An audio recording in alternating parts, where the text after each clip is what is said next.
The Home Secretary, Yvette Cooper, is with us here on Sky News Breakfast to respond to the issues of the last week. Good morning to you, Home Secretary. Good morning. How bad is the situation right now? Well, we saw disgraceful scenes of criminal violence and thuggery in some of our towns and cities. It's a total disgrace, and there has to be a reckoning. Those individuals who are involved in the disorder need to know that they will pay a price. There have already been hundreds of arrests, and we have made very clear to the police they have our full support in pursuing the full range of prosecutions and penalties, including serious prison sentences, long-term tagging, travel bans and more. I think these people do not speak for Britain, for communities across Britain. People who speak for Britain are the people who've been out in our communities clearing up the damage that's been done across the communities, and I think it's a disgrace what we've seen. When you say there'll be a reckoning for those involved, I think there's been over 400 arrests thus far. Are you expecting or hoping that anybody that even showed up on the fringes of one of these gatherings will ultimately be arrested, or talking about those that are perpetrating the worst acts within the groups? Well, I've made clear to the police they have my full support in going after the full range of offenders, from those who turned up at the last minute and joined in the looting to some of the most serious offenders who were pursuing really dangerous arson, really dangerous damage and criminal violence, because we simply cannot stand for this. So we should be clear, there will be people who were thinking they were going on their summer holidays this week, and instead they will face a knock on the door from the police. They will face arrest and a prison cell, a police cell, while they wait for trial in order to make sure that they do pay the price for what they have done. And can that include people that didn't even physically take part but were encouraging such acts online? I think there is also an issue about the online criminality that we've seen, and social media clearly put rocket boosters under some of the organisation, the inflaming of tensions and also the misinformation that was spread as well. So we do also expect to see action against those who were posting criminal material online as well, and also to make sure that the social media companies take some responsibility for this, because they have terms and conditions that they have to meet in terms of both misinformation and also criminal material that is available online. How big a role do those companies play in all of this? I mean, is there actions they could be taking that could quash this immediately that they're not taking? Well, I think there's a series of things. First of all, they did have arrangements in place around removing misinformation during the general election campaign. Some of that has stopped. That's not acceptable. They have terms and conditions that they should be meeting. Some of this is around criminal material that they should be removing. But they also actually just have to have a sense of responsibility towards communities where we've seen the consequences in certain towns and cities. So we will be pursuing this with the social media companies. I wanted to explore the thought of why this has all happened now. Clearly, there was the catalyst in Southport last week, the horrendous knife attack there. But there have been other almost equally horrendous knife attacks in recent years, and we haven't then seen this scale of events, let's say, in response. Why now? Why do you think things have been as they are over the last week?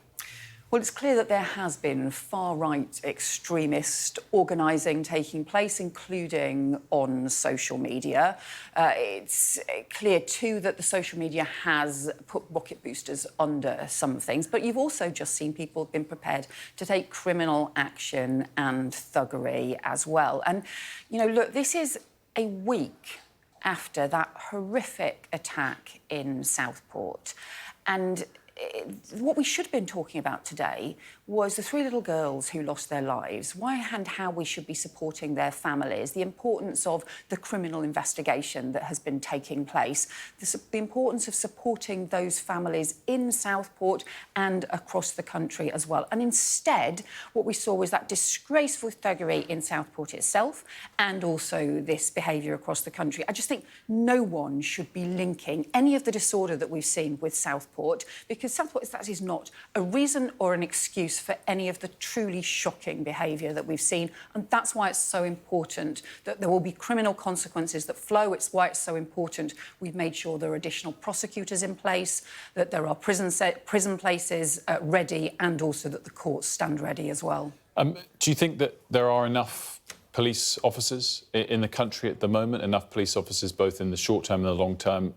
If there were bigger protests in number of people attending, would you consider calling in the army if necessary?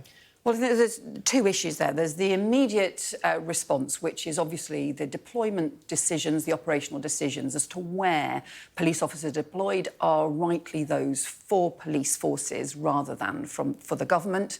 And they do have, and they have told me repeatedly, that they have additional public order police who weren't deployed at the weekend. They have additional public order police who are trained and available. And I have continually asked them what additional support do they need? Do they have enough police officers? Do they have enough powers that they need? They obviously have to take those deployment decisions and make sure the police are in the right place, and I'm sure we'll continue to review that. There is a longer-term issue about policing in the UK, and I've been clear, we want to expand particularly neighbourhood policing so that you've got that local policing in communities that can work with communities on issues, and we will continue to do that. Dame Diana Johnson, the policing minister, has said far-right actors almost certainly are aided and abetted by hostile states in creating and fanning disinformation. Is that the government view? There are foreign states involved in the last week's actions?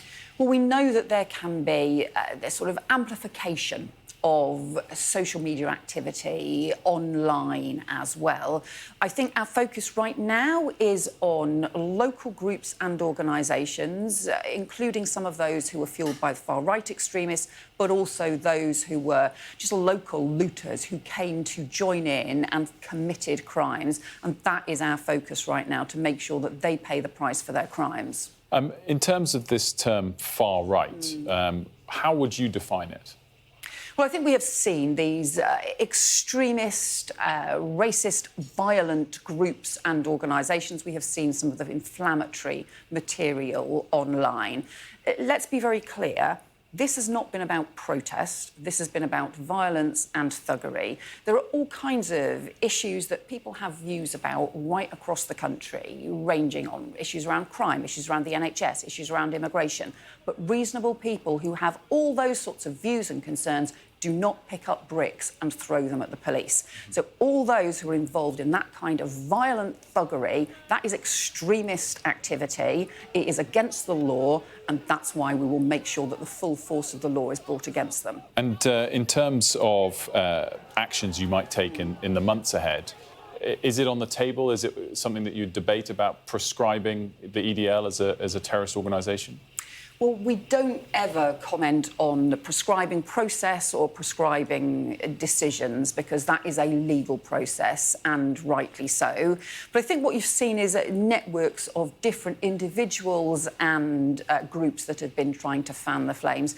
I think we should just be very clear. This is a thuggish minority of criminals. They do not speak for our communities. You know, we saw in Southport, we saw bricklayers who were rebuilding the wall outside the mosque. We've seen local residents and volunteers sweeping up the ash for the library that was set up in flames in streets across the country. We have in Liverpool. We have seen volunteers and community members coming together to support each other. They speak for our country. They speak for our towns and cities across the country. None of us should let this small minority of criminals and thugs be somehow the voice of our communities, because they are not. They don't speak for Britain. They don't share British values. They are simply criminals. And just to wrap up, Home Secretary, 4 weeks since taking the role, has this last week been a reminder of, I guess, the pressures, the downsides of the job?